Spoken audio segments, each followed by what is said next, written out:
Right.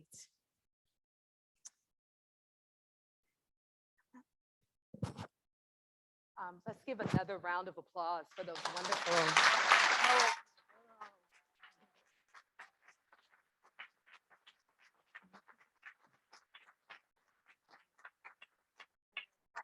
And welcome to the stage to my conversant for the evening, who I'm so thrilled. When I asked for his bio, you literally gave me like one line, which is bogus. I'm gonna honor that as the bio that you sent. Wait, what is the bio I sent? Like author and writer who lives in Columbus. I was like, so none of the Carnegie, the New York Times best-selling, like none of that. I don't gotta flex in front of family. Okay. Well, I'm a flex for you in front of family, because that's what family does too, right? That I'm just so honored to be in conversation with you tonight about this book, a writer I so deeply admire. And part of this book for me was also trying to grow as a writer, to grow out of simply kind of an academically trained writer into a writer who's bringing in her own story, bringing in history and bringing in theory and kind of melding that into some kind of form that was legible and accountable to the communities I feel accountable to. And so your writing was so helpful in that process and thinking about what that could be. So I'm gonna start with a little bit of a reading, and then we'll jump into a conversation, and then we'll move into Q&A. And I hope you all have some great questions for us. Questions. Okay. Just emphasizing that, all right. So I wanted to start here because there's a part of me that I was really torn about what to read tonight. I don't want to give too much away. I was tempted to read in here the epilogue of the book. It's a love letter to Micaiah Bryant. The book was finished and in production. So you can imagine if anyone is a writer in the room, when your book is already in production, being like, hey, I want to add something else to the book.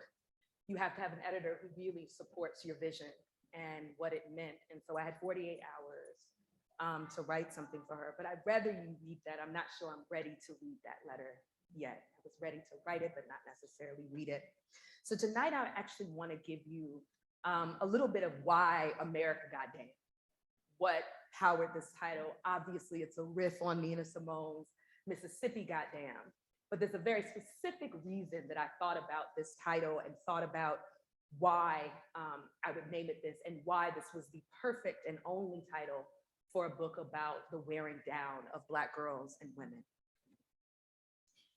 In Nina Simone's autobiography, I Put a Spell on You, she talks about the assassination of civil rights activist Medgar Evers in Mississippi on June 12, 1963, as an inspiration for her first protest song.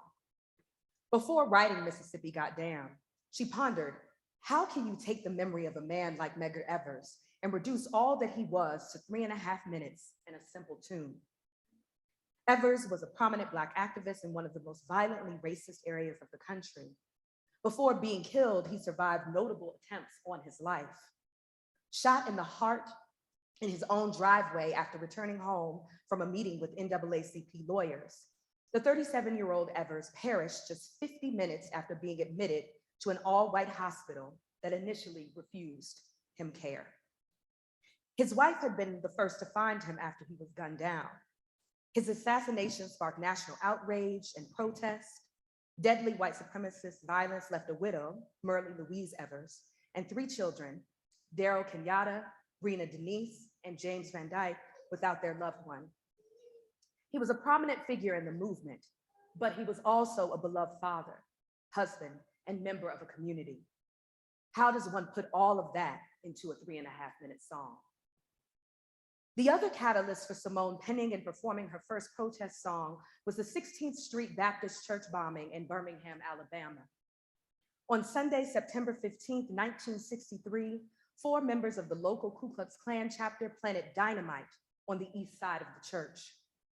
5 Black girls were changing into their choir robes in a basement bathroom in the church on what should have been an uneventful Sunday morning at their religious home.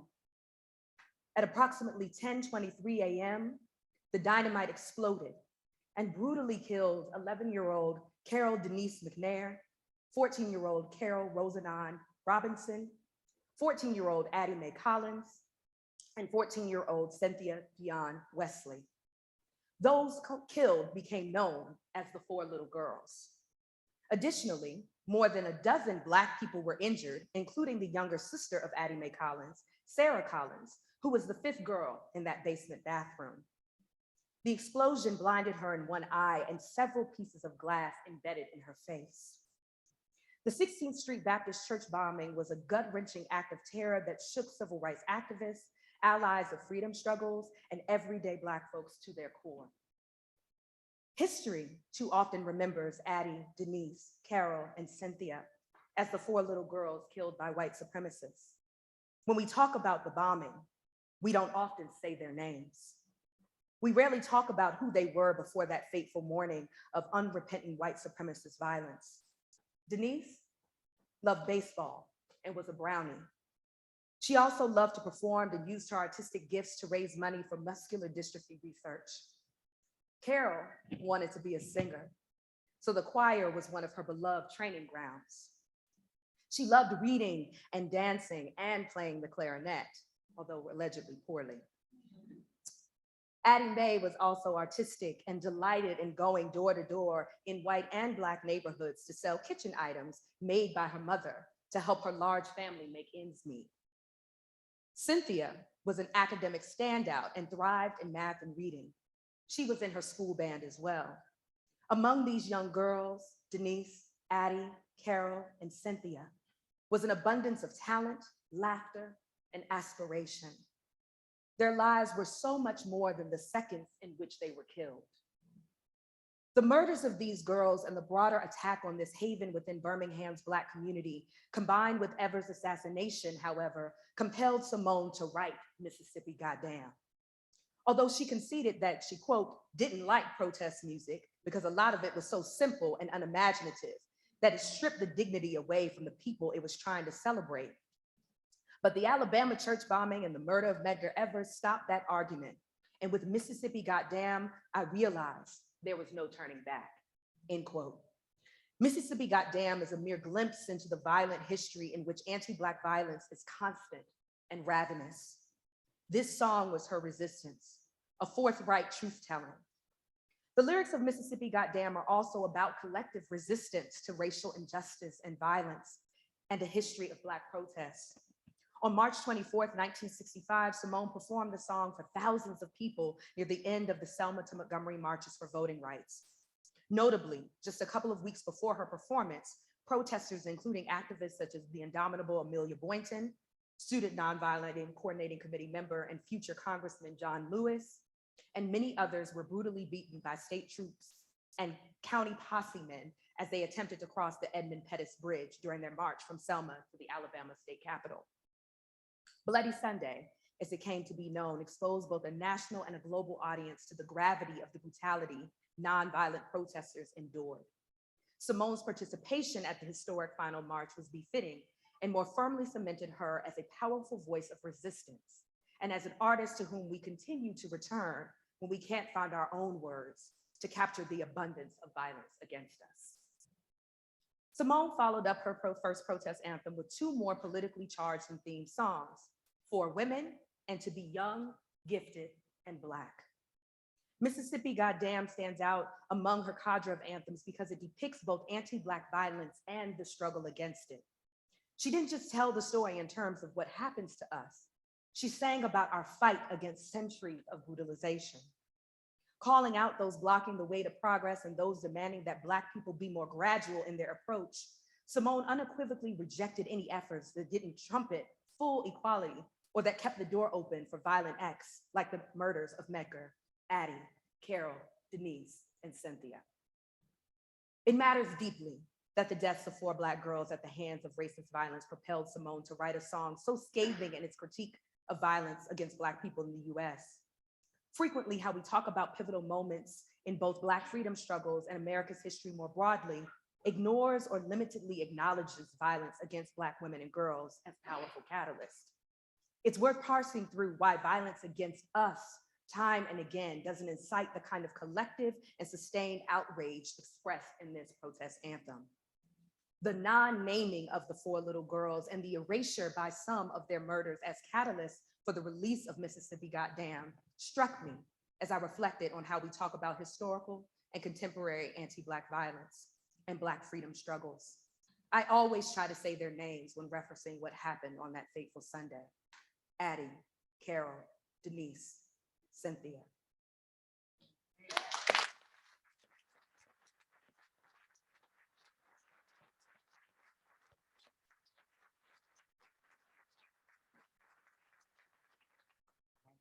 I'm glad you read that part because I was going to ask about Nina specifically later, but I'm going to ask first. Sure. I watched, there are so many videos of Nina Simone performing Mississippi Goddam. Yes. And as her career progresses, and as the amount of time she's had to perform that song progress, you can kind of see the song itself shift, or perhaps like she has shifted, and therefore what the song means has shifted.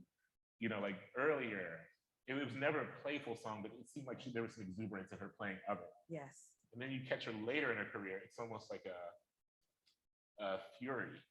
Yes.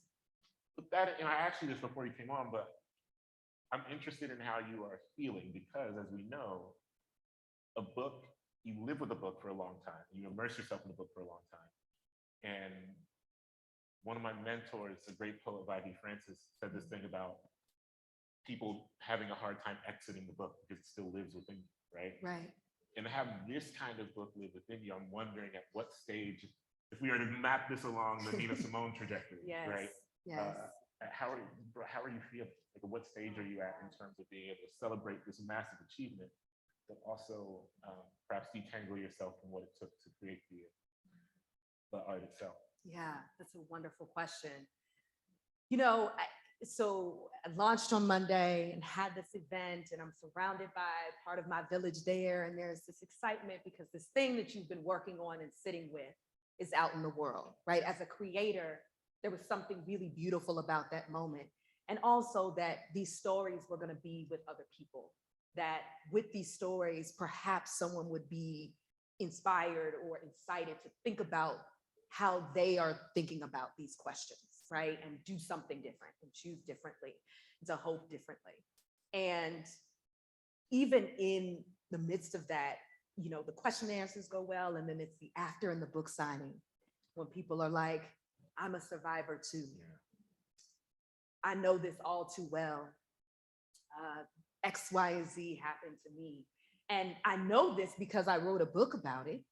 And I know this because the method that I talked about writing the book was about witness and witness. So I witnessed these things, I can document these things and put them into this book, but they're with me. They're my experiences. They're experiences of people I love. They're experiences happening right now. And last night, the name I invoked in the space here was literally an example of the violence that I write about in this book, of a Black woman being killed in her home. And it hit close to home. And it's like, I'm writing this book and this thing is ongoing. And in fact, since I started writing this book, it is only intensified. So in the book, I talk about a Black woman being killed every 17 hours. At this point, with the most recent data, it's an average of 4 Black women every day, right? So what does that mean to relegate that I remain with that? And also choose hope at the end and say, I'm hopeful, I believe in us, I bet on us, it is our duty to fight, and remain committed in that, and see Black girls playing and making TikTok videos and being their best Black girl selves and Black gender expansive youth selves. Like, that matters deeply. And that there's a book that tells them what your experience, you're not alone, that there are those of us who are right there with you. And we also are trying to make the worlds in which you can do that without fearing what's next, without the world wearing you down, without me being able to predict the kind of premature death you may have, right? And so I'm feeling all of the feelings at once. It is exciting to have a book when I'm thoroughly committed to fighting for Black girls and women. And I know as we're speaking that Black girls and women are being harmed.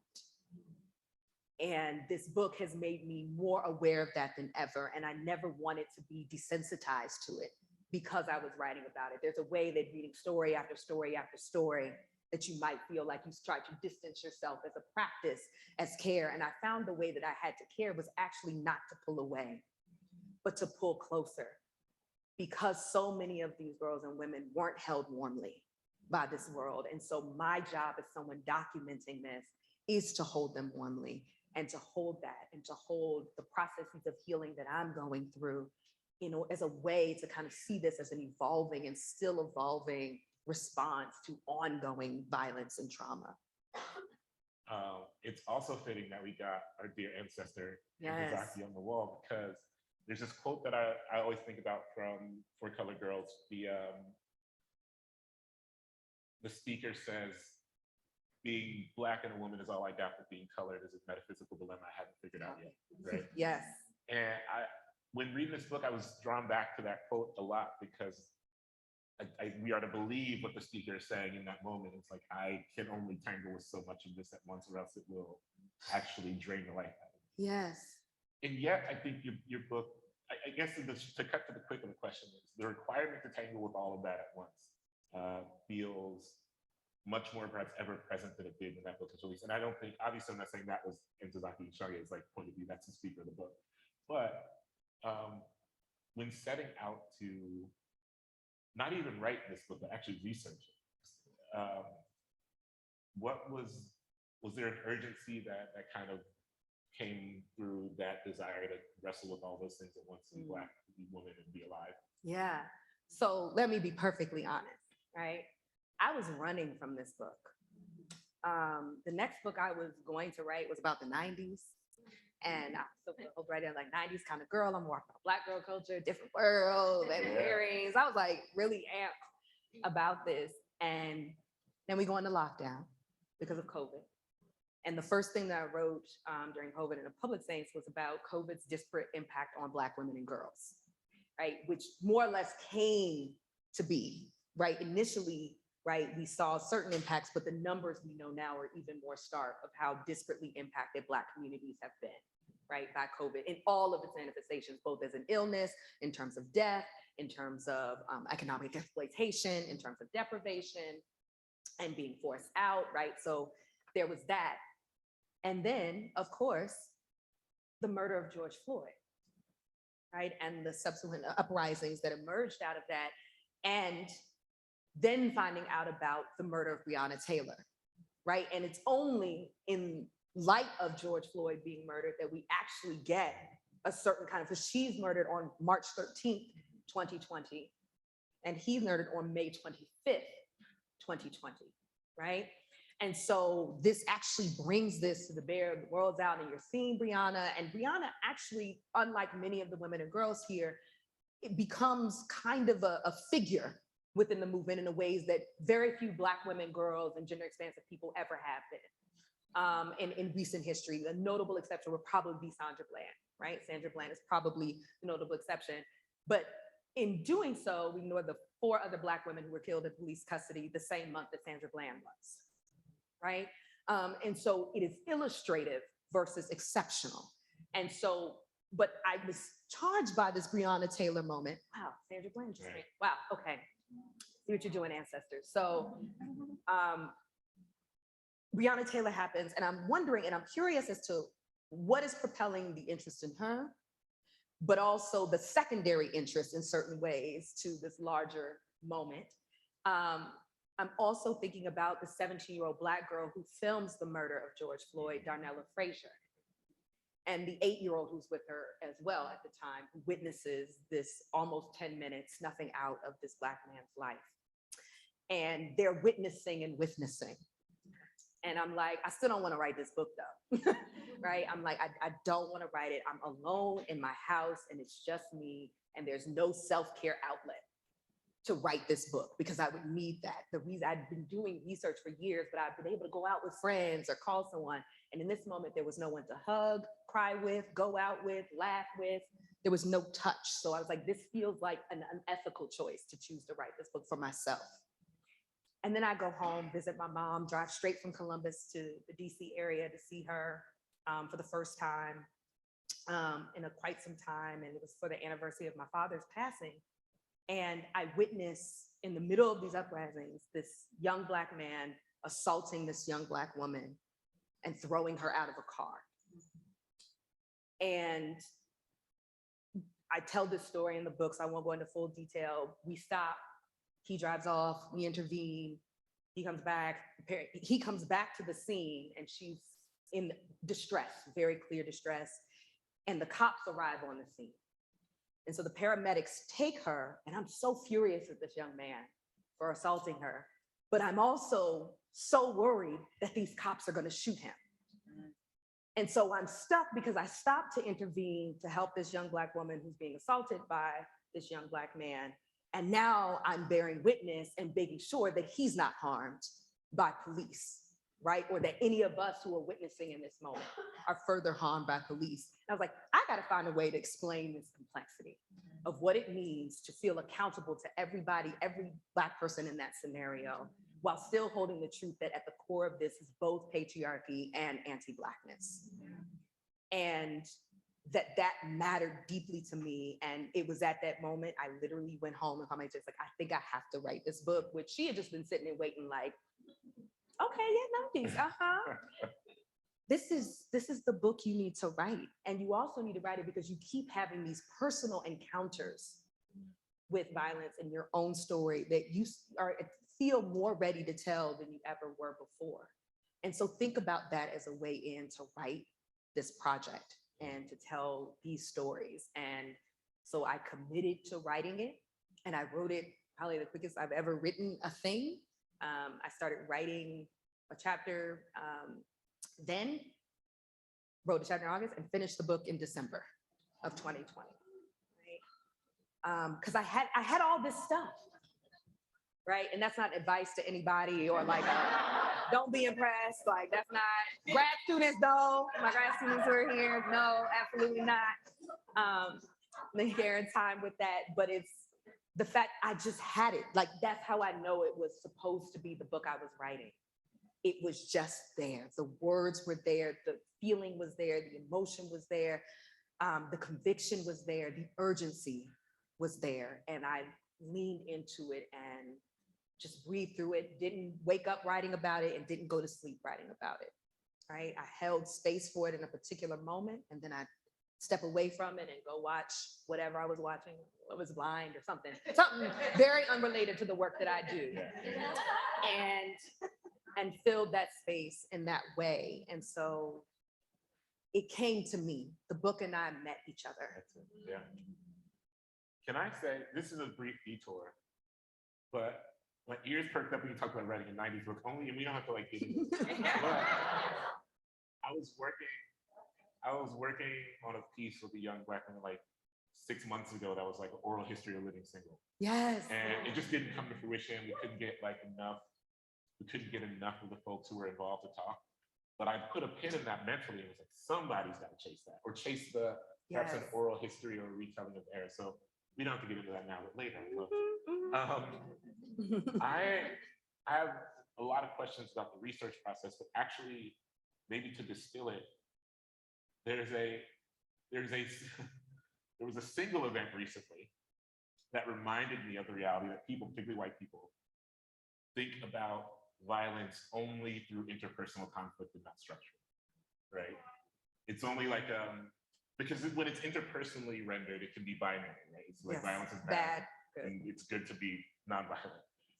But what I loved about your book was that there was so much history poured into an understanding of structural violence.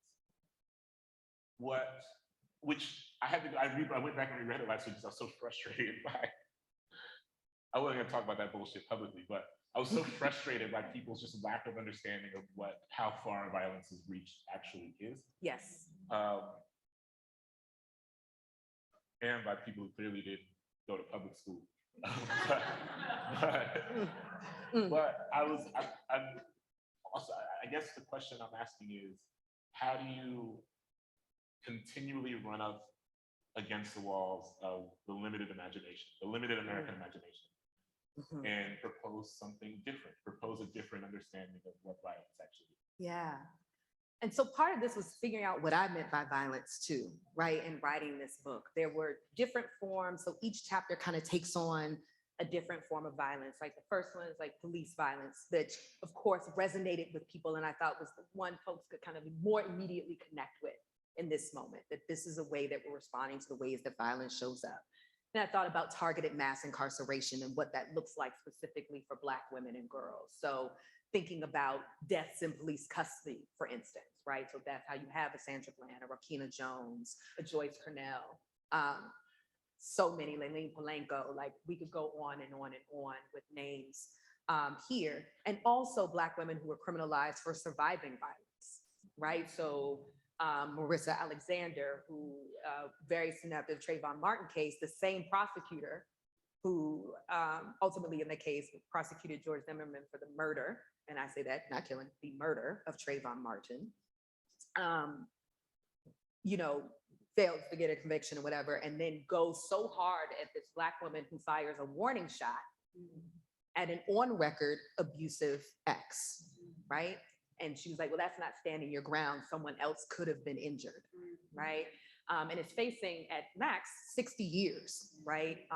Because of this, and actually is convicted of this and eventually has a lesser sentence, but it's mostly time served. That's what ends up happening. And so in that context, the same prosecutor feels what George Zimmerman did, and this woman's experience with violence and abuse was illegible, right, to her. Or Risha Meadows or Centoya Brown, some of the names that are more common here, and quite a few in Ohio. So Ohio has a lot to reckon with specifically in this text. And what I realized as I was writing, I then got to medical violence and what it meant to write this through Columbus and think about maternal mortality, maternal morbidity, lupus, hair loss, asthma. I mean, there were so many ways that Black women, girls, and folks with gestational capacity were just disparately impacted by a careless care system, right? And deprivation and unlivable living, right? Poverty, how capitalism wears Black people down, right? The distinct ways in which that happens.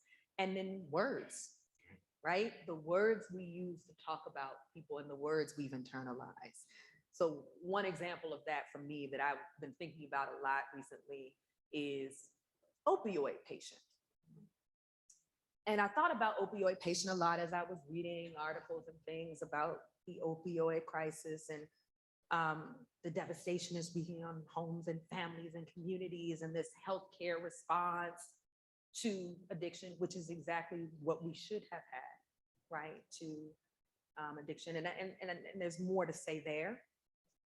But I remember being crack hoes and crack babies and junkies, and particularly the kind of feminization of the ways that that's racialized, and even hearing it in pop culture, your mama's on crack rock, right?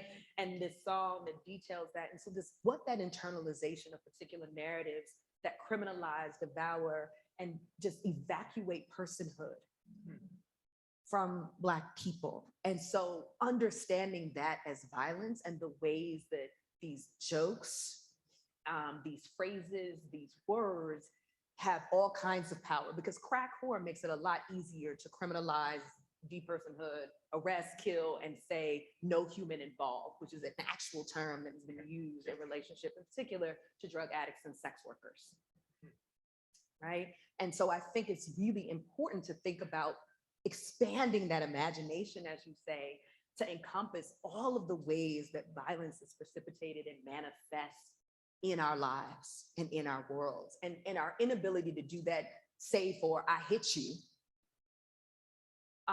means that we're always going to be talking about these singular, exceptional incidents as opposed to very, very historically rooted ravenous structures that are literally built on the exploitation and murder of Black people, the indigenous genocide of this world, right? The subordination of genders outside of cishet men, right? The structuring into particular notions of ability, right? We're going to continuously see this kind of violence manifest, and it's in our laws, it's in our policies, it's in the ways that we talk to one another, it's in the jokes that are acceptable or the jokes we should just laugh at and laugh off. It's all embedded in there. And they tell us suddenly, you don't matter, you are disposable, your pain is illegible.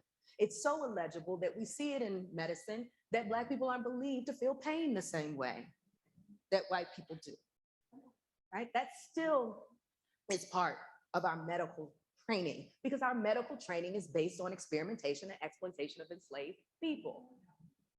So how can a care system that's rooted in that ever be a system that cares for the wholeness of those communities and of those people? Right? So we have to think about what's in your textbook. That's why this battle right now about what we say in classrooms and all of that is violent, right? It's not just for education, it is intentionally violent. And it's the ways that we can think about rhetoric and policy and law and name that as it were, so that we're actually able to do something different and imagine worlds that are different and more caring and more loving and more just.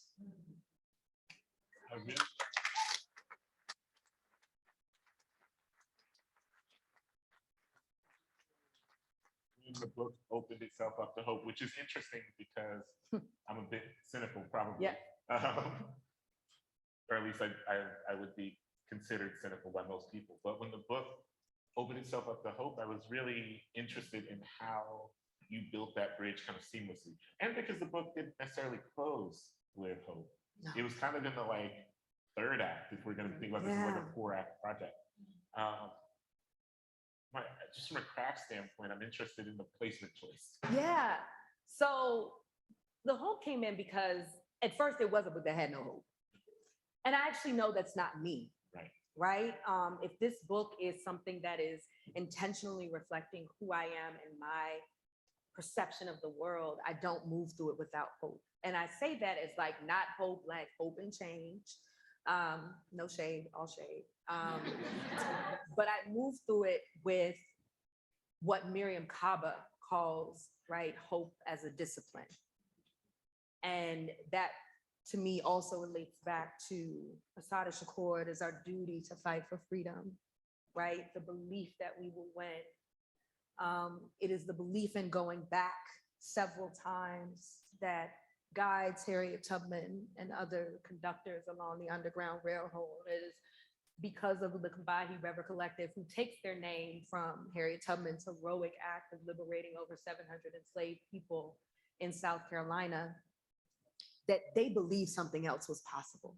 They believed other worlds were possible. And so hope for me is saying, against all of this, and I lay out a lot of what the this is, right? And it's still not exhaustive, that my belief in us is stronger than the lies these systems tell us. And for me, I think of myself already doing ancestor work. So the things that I do now are what other folks who come along, if we don't kill this planet before then, that inherit whatever we build and then get to imagine new things.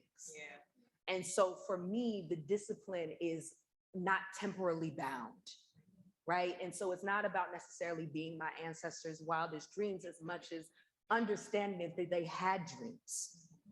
And that the ability to do that means we push forward in particular ways. And that my belief and love of Black people, of marginalized folks, of folks on the margins of the margins, supersedes all of the hate and the harm and the violence that encases these worlds that we currently reside in. But these worlds can be different. I have to believe that for me, right? I have to believe otherwise is possible, right? And the 4th act with the epilogue, right? Which is the love letter to Micaiah Bryant, was about this is what we're up against, right? I didn't want to make it hope, do it, right? But more so this is what we have to hope alongside, right? The realities.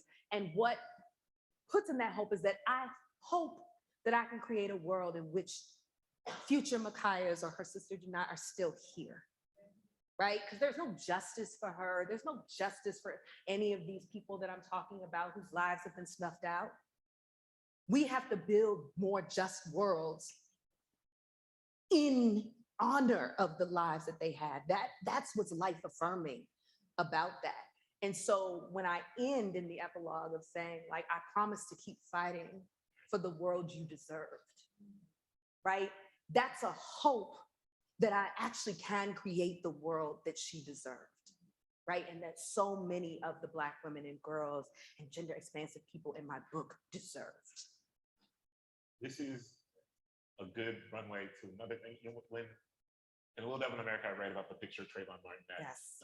Space Camp. And when we lost Micaiah, there were the beautiful videos of her on TikTok doing hair and makeup.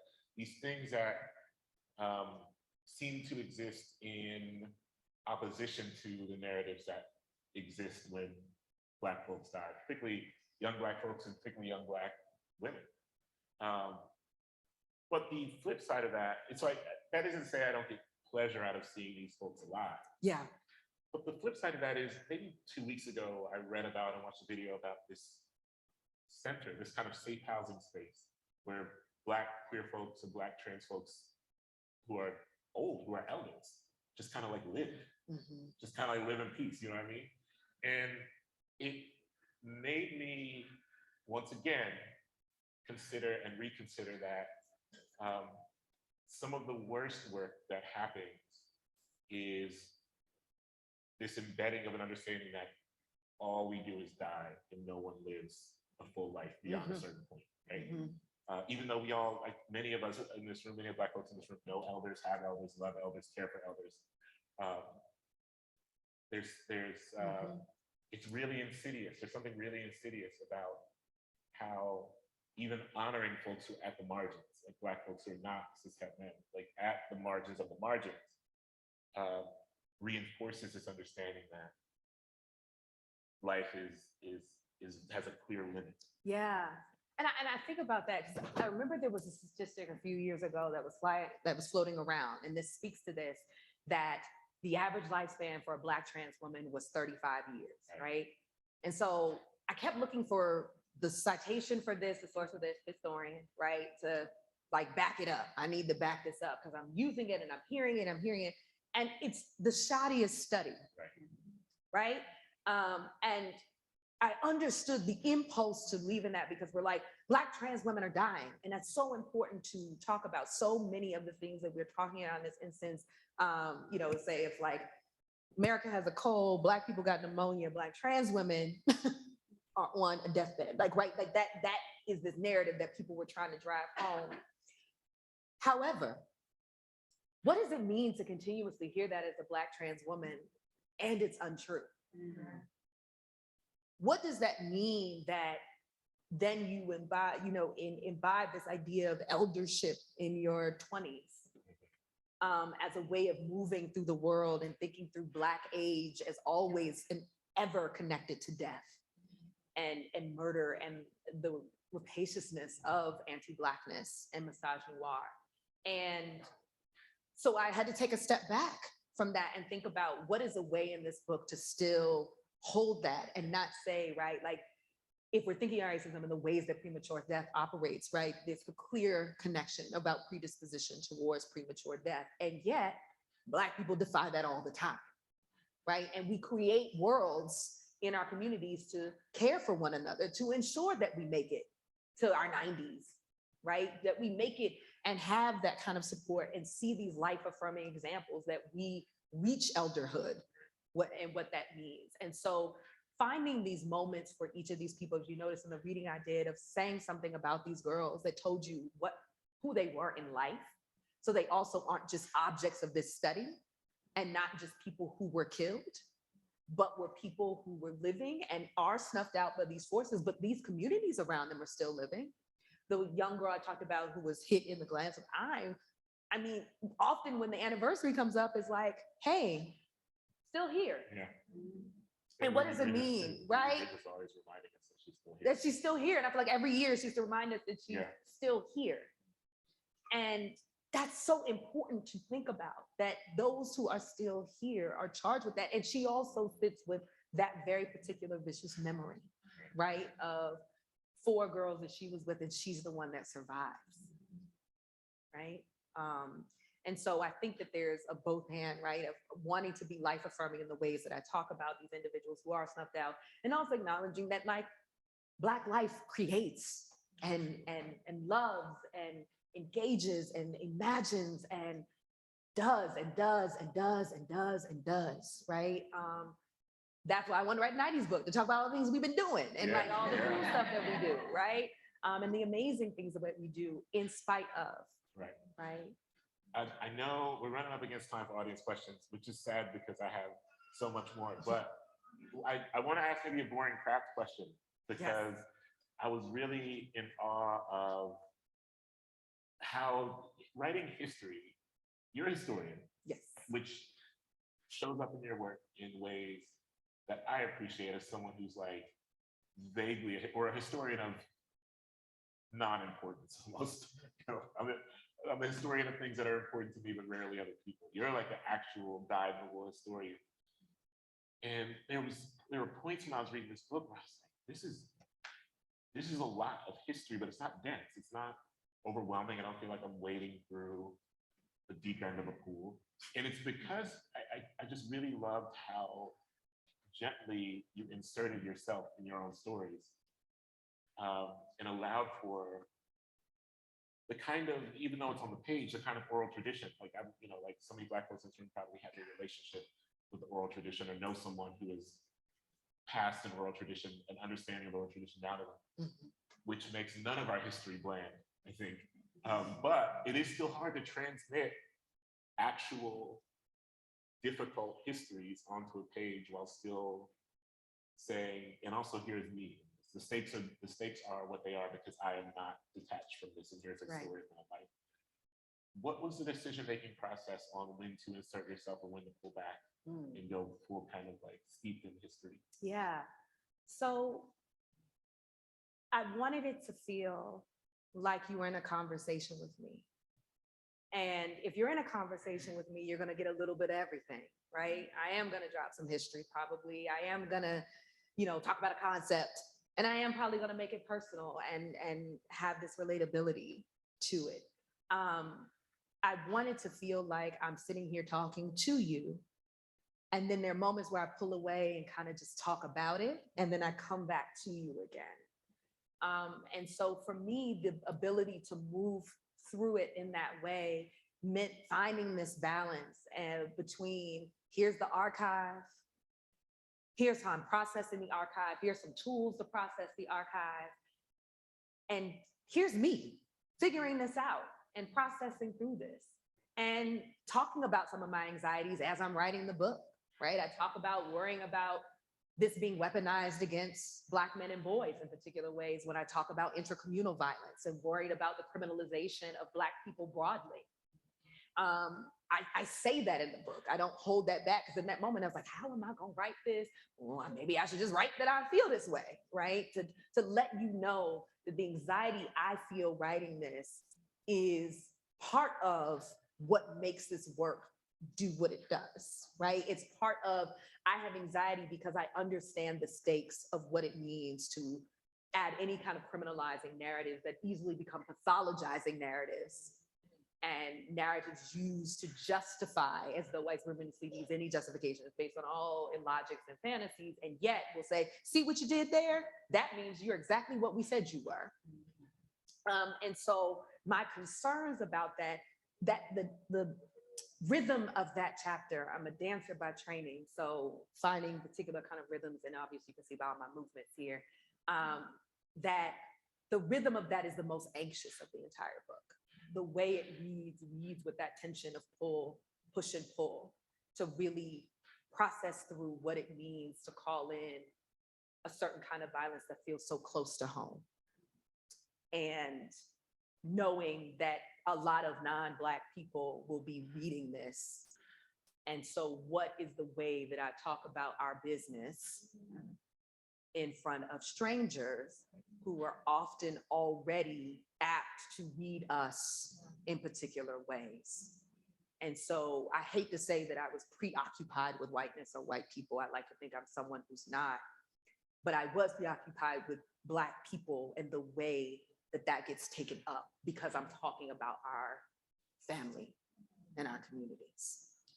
Before we go to the audience, I really truly want to say it's not lost on me that this is a monumental book that was a heavy emotional lift.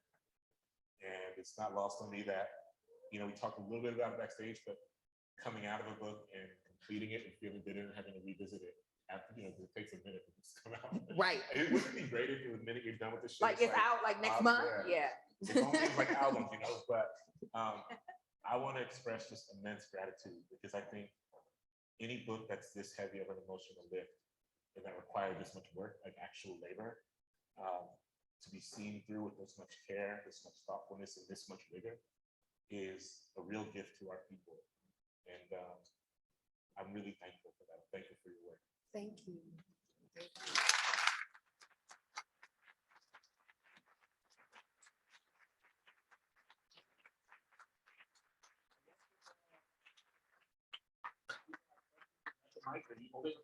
Yeah, we have a mic stand up here if anyone would like to ask a question, and please try to keep the middle aisle clear for the cameras.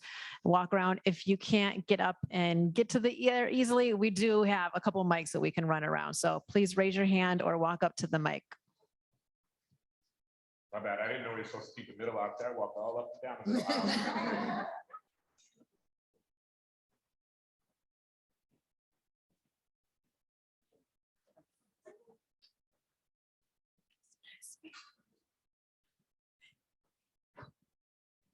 Hi, Dr. Lindsey.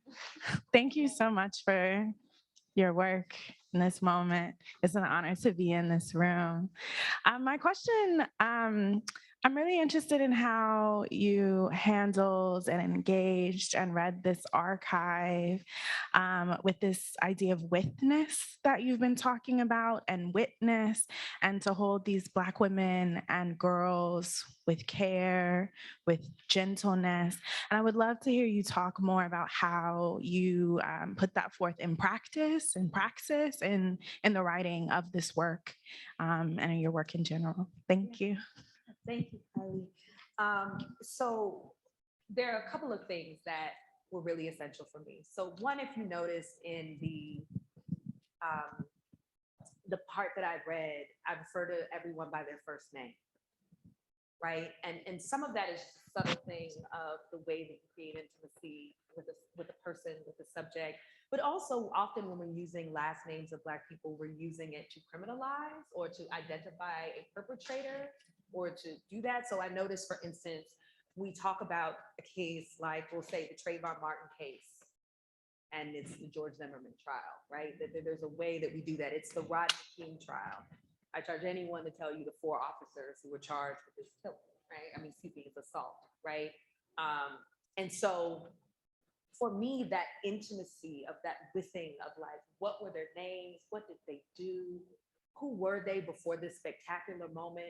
And I only know them because of this spectacular moment, right? There are people in the book, because I'm talking about personal experiences, that I do know before the moment of encounter, but most of the people in the book, I don't.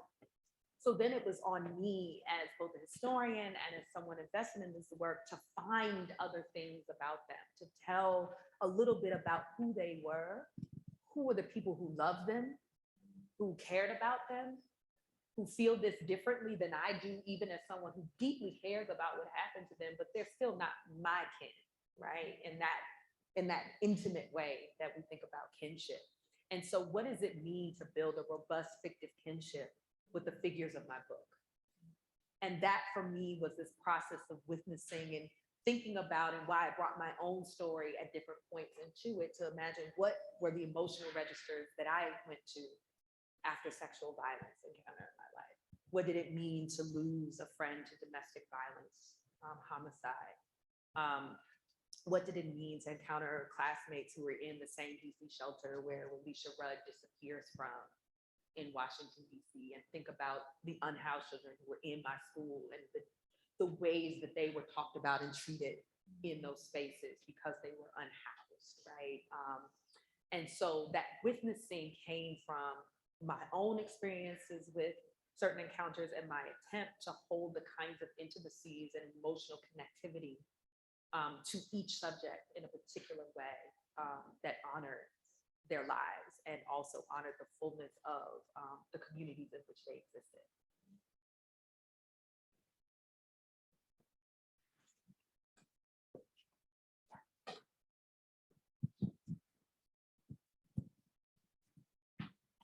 Thank you for your work, and I love you, Auntie Treva.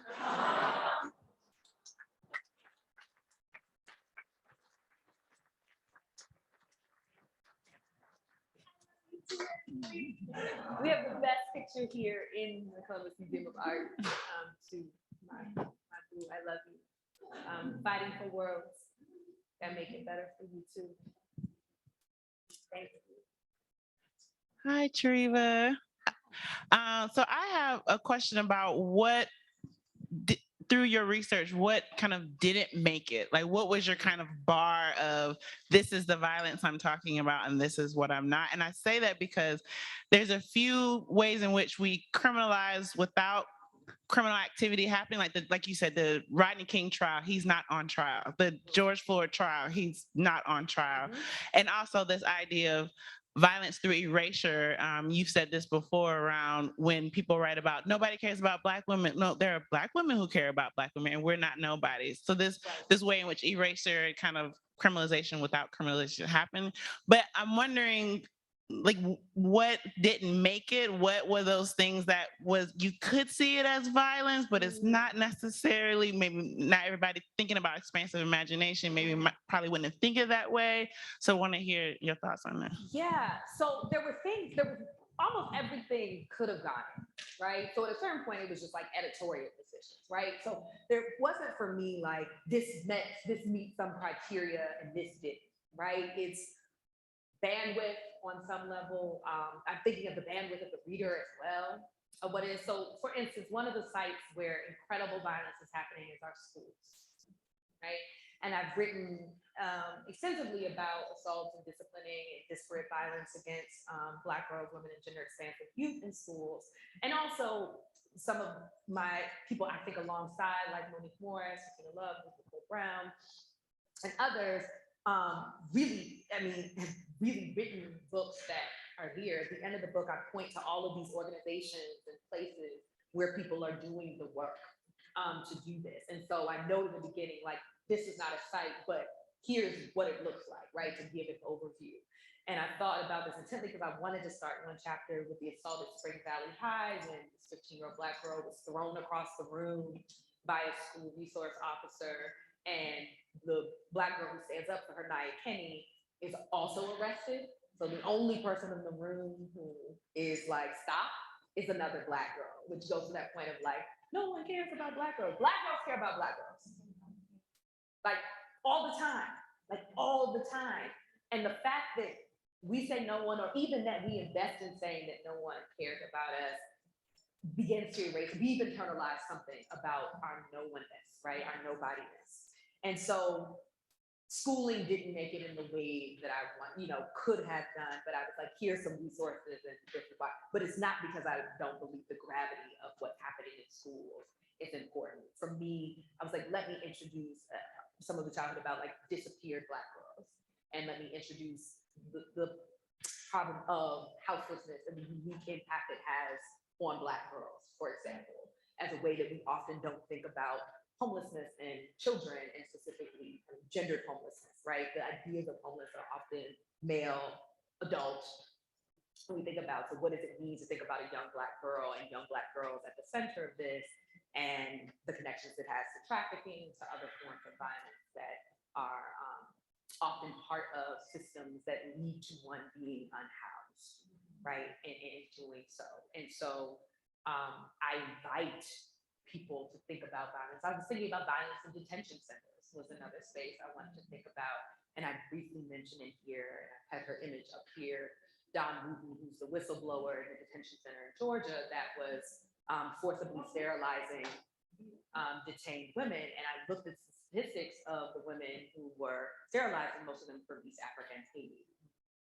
And so thinking about how anti-Blackness was operating in that could have been its own chapter of thinking about the ways that kind of policing and violence and this longer history of forcible sterilization. So, they're just things left on the cutting room floor, not because they're unimportant, but because bandwidth and there's just so much. And I'm hopeful that other folks are writing. The same day, I shared a book birthday with the amazing Dorothy Roberts, who has a new book out called Torn Apart about the devastation that the child welfare system has done on Black families and Black communities and Black girls. So how she takes up Ma'Khia Bryant, for example, is really rich and interesting and compelling, that both of us are thinking about her, me through one lens and her through that lens. People like Patrice Douglas, Miriam Kaba, Andrea Ritchie, there's such an Sarah Haley, they're really incredible people. And that's also why I did a lot of citations in the book and hope that people look to the citations to see who I'm in conversation with. This is collaborative. This is a solo authored book that's only possible by the hundreds of organizers, thinkers, creators, everyday folks commenting on this, that this book exists and those stories exist. So I'm hopeful that this is part of a conversation and not the conversation about Black girls and women.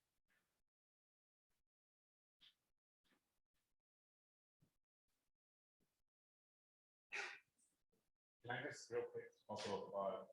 I want to applaud your citations because I think not enough writers perhaps think of citation as a work of generosity and as a work of really expansion.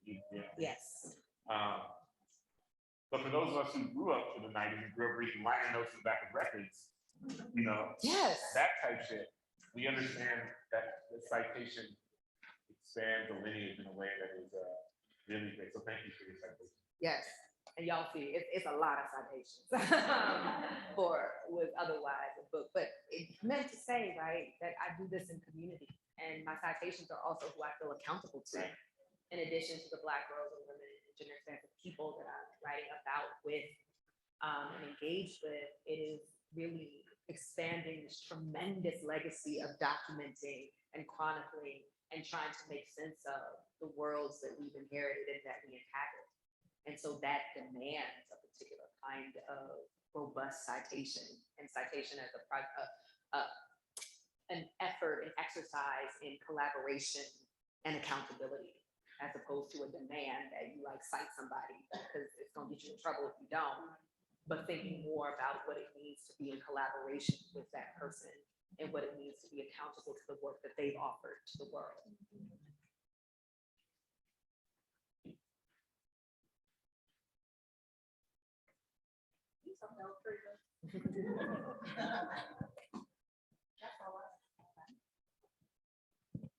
All right, well, if there isn't any other questions, last chance. I have a question, actually. Hopefully I can word it in a way that makes sense. So much to think about.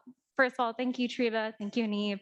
Thank you to our poets that set the stage. I'm really grateful and just so happy to be here and witness everything. You all have talked about the importance of language a lot, and it was making me reflect on a phrase that I heard semi-recently of, instead of referring for Black and Brown people as minorities, as the global majority, and how language can be a vehicle for systemic violence. So are there any language pivots that really you think that we should be more mindful of, or your favorite kind of language pivots that maybe it's easy to internalize if you're not being super reflective of the words you're using? Yeah, that's a great question. I have to think about that, about what I'm using, right? I often say minoritized and think about that as an ongoing process of what it means, which doesn't mean it's a condition or an identity, as much as it is thinking about particular sets of experiences and material realities with regards to that, because the global majority, my concern for instance, with that framing, is that because of the ways, and we talk about the limited capacity sometimes of us to hold multiple truths, all of that, that languaging to me somehow gives a semblance of like power and like big P power. I'm not talking about people power, but like because we're the global majority, we should have X, Y, and Z. And it's like, we know that a global minority, right, is death dealing and ravenous in its commitment to death dealing. And I think we have to name how that predominates in so many places and at so many sites, and that creates the context for minoritization to happen, right, and marginalization to happen.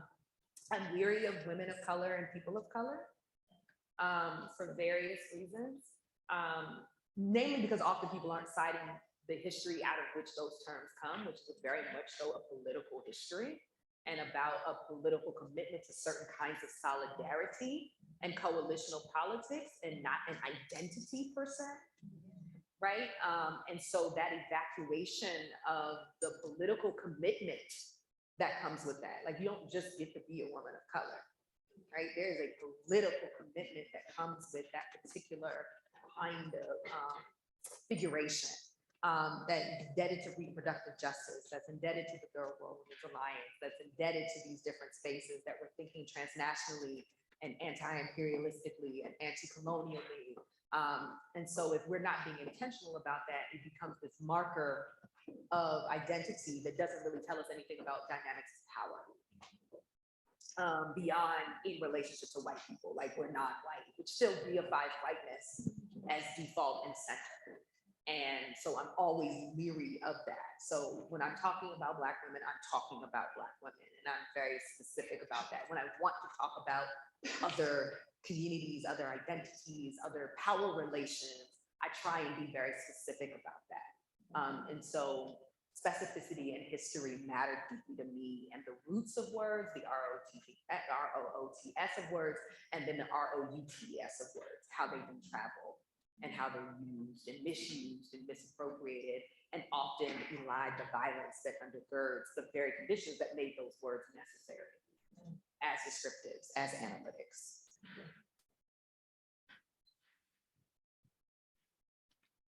One more question. It's some slight, some light. So you spoke a little bit earlier, obviously, about the title of the book, but I also know music is very important to you. You had some opening music playing to get us situated. So I was wondering what was like your audio accompaniment, maybe when you were writing this book, or in your citational practice for this book. And thank you for being here and for having us here and all that. Thank you, Deja. It's funny, while I was writing, I actually really didn't listen to a lot of music.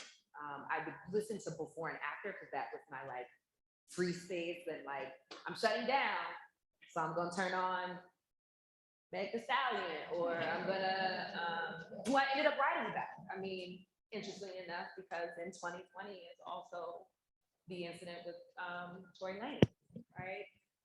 And so, but I was listening to her not because of that, right? It's like Savage makes it drop, right? You know, we're at home, so I'm trying to do all the challenges and not put them on TikTok.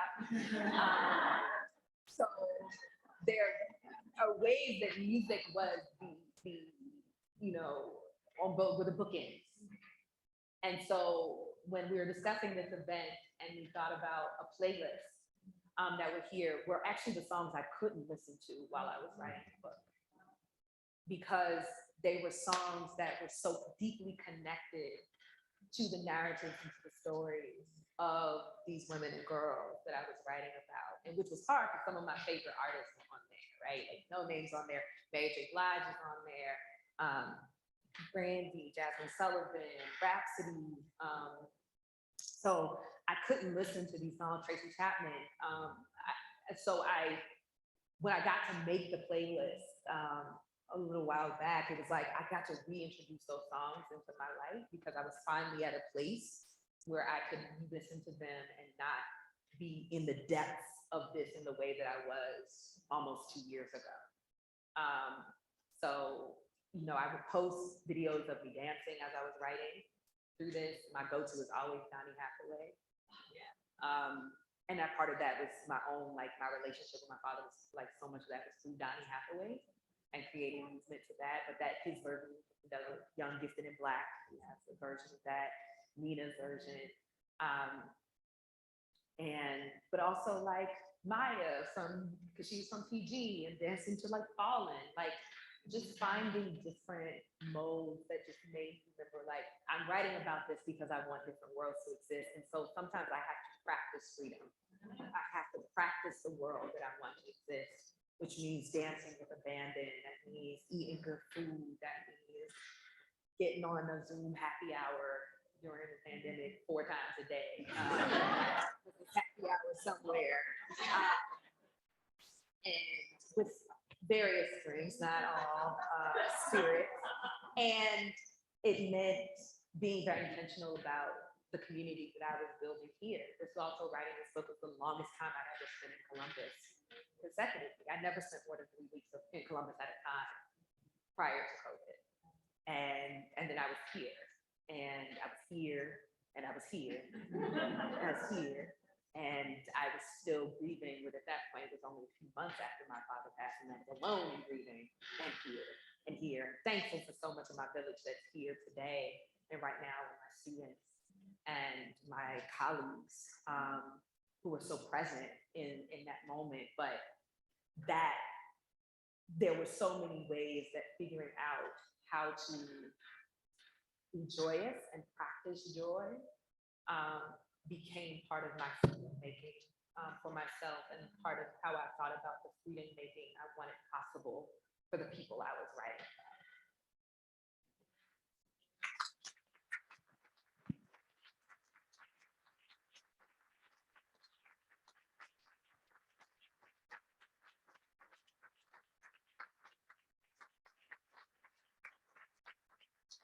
All right, that concludes our conversation, but the night's not entirely over yet.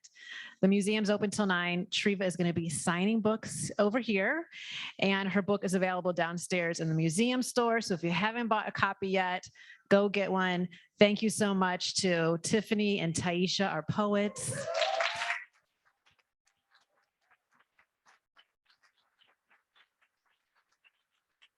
Thank you to Hanif. Good to have you back.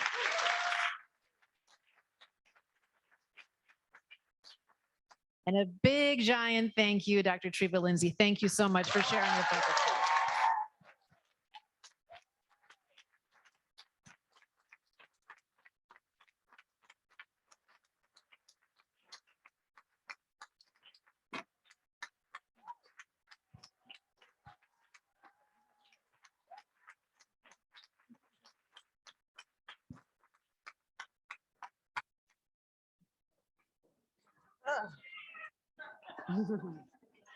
Oh man, I'm like,